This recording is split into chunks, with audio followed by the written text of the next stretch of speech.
Épître de Paul aux Corinthiens, chapitre 13. Quand je parlerai les langues des hommes et des anges, si je n'ai pas la charité, je suis un airain qui résonne, ou une cymbale qui retentit.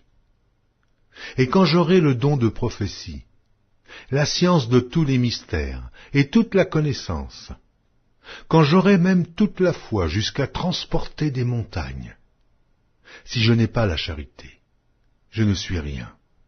Et quand je distribuerai tous mes biens pour la nourriture des pauvres, quand je livrerai même mon corps pour être brûlé, si je n'ai pas la charité, cela ne me sert de rien. La charité est patiente, elle est pleine de bonté. La charité n'est point envieuse, la charité ne se vante point. Elle ne s'enfle point d'orgueil. Elle ne fait rien de malhonnête. Elle ne cherche point son intérêt. Elle ne s'irrite point. Elle ne soupçonne point le mal. Elle ne se réjouit point de l'injustice, mais elle se réjouit de la vérité. Elle excuse tout. Elle croit tout. Elle espère tout. Elle supporte tout.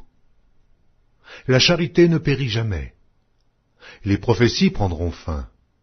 Les langues cesseront. La connaissance disparaîtra.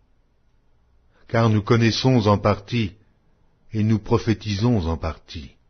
Mais quand ce qui est parfait sera venu, ce qui est partiel disparaîtra. Lorsque j'étais enfant, je parlais comme un enfant. Je pensais comme un enfant. Je raisonnais comme un enfant. Lorsque je suis devenu homme, j'ai fait disparaître ce qui était de l'enfant. Aujourd'hui, nous voyons au moyen d'un miroir, d'une manière obscure. Mais alors nous verrons face à face. Aujourd'hui je connais en partie, mais alors je connaîtrai comme j'ai été connu. Maintenant donc ces trois choses demeurent: la foi, l'espérance, la charité. Mais la plus grande de ces choses, c'est la charité.